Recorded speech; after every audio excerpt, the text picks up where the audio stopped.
Friday, 25th December 1914. Woolens in abundance. Instead of the usual punishments for minor disciplinary infractions, Demring should have ordered the wearing of 2 to 4 pairs of muffs, balaclava helmets, etc., depending on the severity of the offence. In IR 139, even the horses are already wearing muffs. The homeland has produced an endless profusion of gifts. The famous Christmas Truce of 1914 is the one major event of the war where the presence of the Royal Saxon Army has become deeply embedded in British cultural memory. Indeed, so far as we know, the Sainsbury's Christmas advertisement of 2014 was the first ever cinematic portrayal of Saxon troops of the Great War, wearing the Saxon cockade and insignia of IR 104, albeit with Prussian tunics, in the English-speaking world. In our first book, Fighting the Kaiser's War, we introduced for the first time in English the personal account of Generalmajor Kaden, the highest-ranking German witness to the events on the Truce front, whose thoughts at the time are known to have been preserved.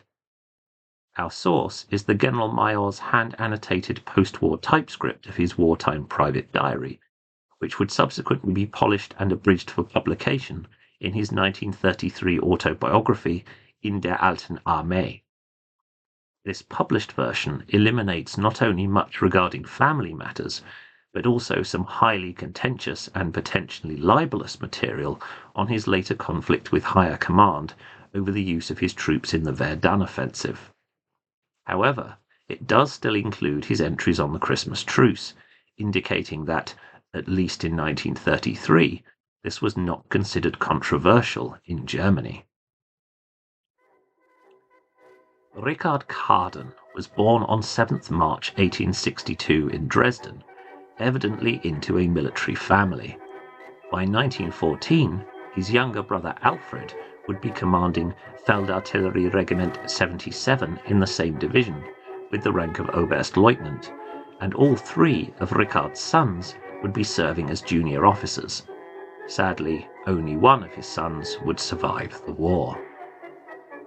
Richard began his professional career with Königlich Sächsisches 2. Grenadierregiment Kaiser Wilhelm König von Preußen Nummer 101, Grenadier Regiment 101, on 1st December 1879, and was commissioned as a lieutenant in 1881. He subsequently held posts with several Saxon infantry regiments, the Saxon General Staff, and the Kingdom's War Ministry in Dresden. Since Saxon staff officers trained at the Prussian Staff College, his network of friends and professional acquaintances extended well beyond the confines of the Royal Saxon Army, as is readily apparent elsewhere in his diary. On 23 September 1911, he was promoted to Oberst and given command of Königlich Sächsisches 11. Infanterie-Regiment Nummer 139, IR 139, in Dobeln. Kaden would always maintain a special affection for this regiment, and his son Hans would serve with it as a Lieutenant der Reserve up until his death in action in June 1916. Kaden would, however, never command IR 139 in battle, due to his elevation on 20th April 1914 to the rank of Generalmajor and command of the Leipzig-based 48th Infantry Brigade, consisting of the 106th and 107th Infantry Regiments. As part of 24th Infantry Division, Kaden's brigade took part in the invasion and the First Battle of the Marne that summer. Already in September, his son Helmut was killed fighting as an artillery subaltern with the Saxon 19th Ersatz Division in the Vosges. When the bulk of 19th Armeekorps was sent north to attack Lille, 48th Infantry Brigade initially remained on the Champagne front in reserve. Rushed north on 22nd October 1914 during the First Battle of Ypres, IR 106 and 107 were separately thrown into the 19th Army Corps front at Ploegsteert Wood and La Hussoir, respectively. This piecemeal commitment of his regiments to reinforce other brigades left Kaden and his staff with little to do, even once the fighting had died down and the troops started to settle into the new routine of trench warfare. with IR-106 holding the eastern edge of Ploegsteert Wood, and IR-107 the Rue du Bois and the ruined village of Weymacquart, southeast of Armentières. Both of these sectors are well known from British accounts as scenes of the Christmas Truce, and there can be no doubt whatsoever that both of Kaden's regiments established friendly contact with the enemy late on Christmas Eve. Already on Christmas Day, the Generalmajor's diary describes what he had been told by the officers of IR-107. The 107ers told me that on Christmas Eve, outright contact between Englishmen and Germans had developed in between the trenches. Ceasefire was in force and the dead could be buried. At first, an English captain, accompanied by 6 men without weapons, made an approach to Lieutenant von Geer. This officer rebuffed the 6 escorts and met the English officer halfway by himself. An amicable agreement was reached. Until 1 o'clock on the night of the 25th to the 26th, peace would reign, but no one was to enter the opposing trenches. Nevertheless, 2 rather inebriated Englishmen, including a corporal with 14 years' service who had fought against the Boers, and a young man who had previously studied in Heidelberg and, so he said, had a particular longing for a German Christmas, still found their way into the German trenches and were immediately detained there. On Christmas Eve, they stood at the door as a pair of Krampuses for the distribution of gifts to IR-107. Hauptmann Schreiber, who took the Englishmen for 107ers in fancy dress, said, "How splendid! Which company are you from, then?" This was evidently a version of events which the regimental commander, Oberst Otto Loeffler, was comfortable reporting up the chain of command. The platoon commander involved, Lieutenant Horst von Geer, had responded correctly to a proper approach by his opposite number.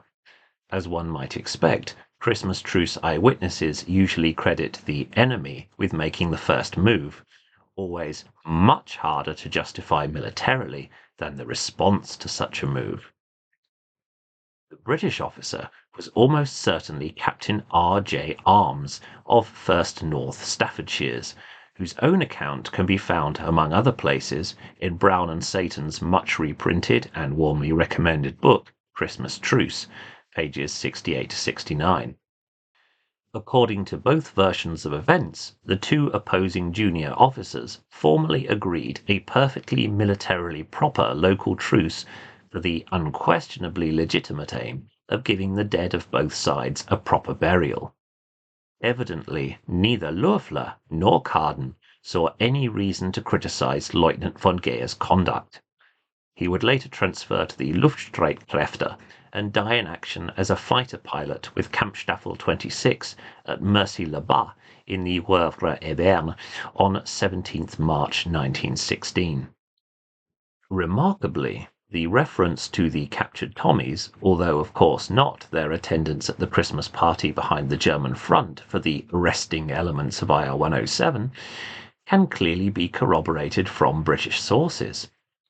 The casualty book of the Queen's Westminster Rifles, 16th Battalion, the London Regiment, opposite IR-107, records with considerable embarrassment that 3 men, riflemen Byng, Good and Pierce, went missing on Christmas Eve. These men foolishly walked into the German trenches on Christmas Day when there was a sort of an arrangement that no shooting to be done between daylight and dusk.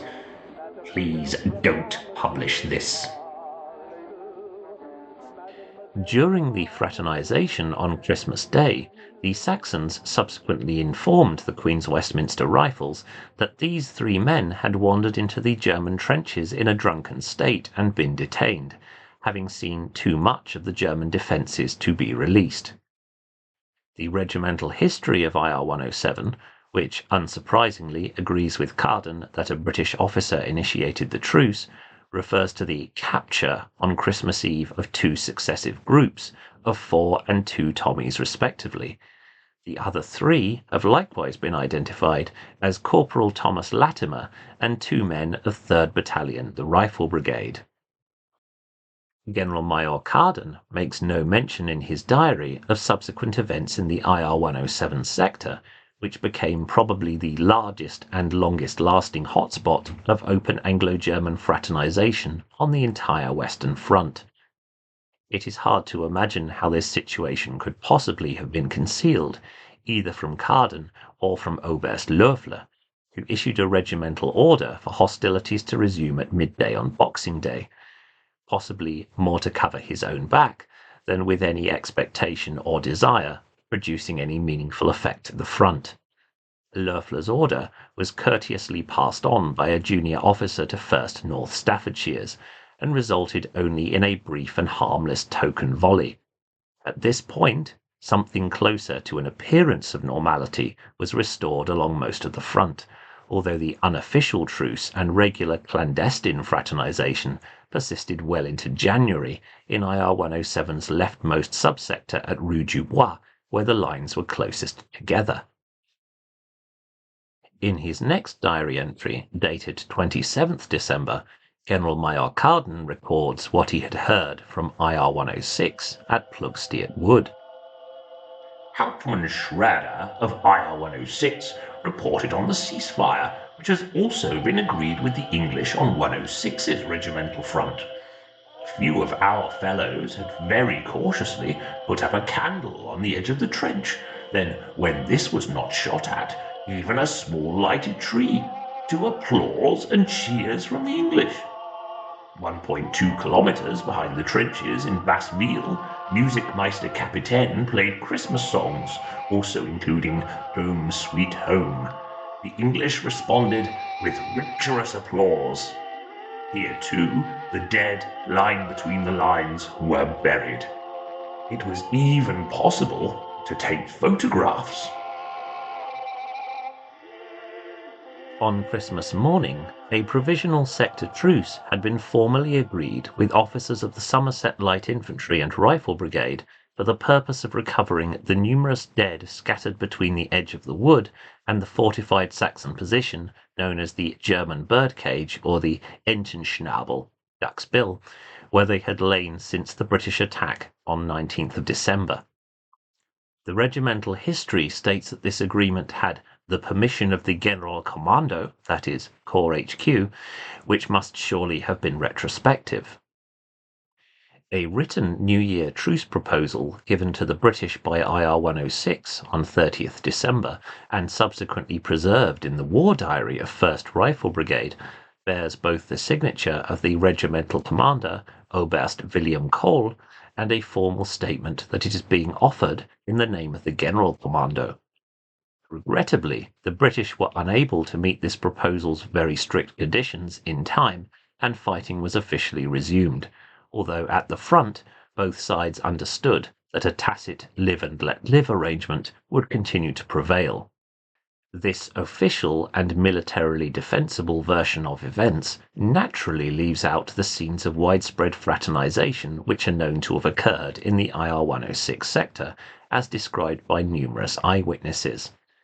Generalmajor Kaden's hint that it was even possible to take photographs is certainly accurate, as the most iconic British photos of the Christmas Truce were taken in this sector and show men under Kohl's command. Sadly, so far as I know, no German photos of the occasion have yet come to light. Since clearly even the brigade commander knew of the existence of these photos, it is conceivable that they were suppressed or confiscated to avoid complications with higher authority. The only subsequent mention of the truce in Kaden's diary is on 8th of January 1915. A strict and emphatic anti-fraternization order had been issued by OHL, German Supreme Command, on 29th of December, and the British press coverage of what had happened at Christmas on the 19th Armeekorps front was now a source of acute embarrassment, both for the Royal Saxon Army and for Kaden personally. The Times has published an article concerning the fraternization of the English with the Saxons on Christmas Eve. The Saxons were such nice chaps, and the English soldiers were reluctant to shoot at them. What cheek! We are glad of their enmity and want none of their sympathy, so it is quite in order if OHL has indeed begun an investigation into these goings-on. However, there was clearly little desire at any level of the German military to pursue recriminations against any of the numerous units and individuals who had fraternized that Christmas, which could only have resulted in a demoralizing and internationally embarrassing spectacle.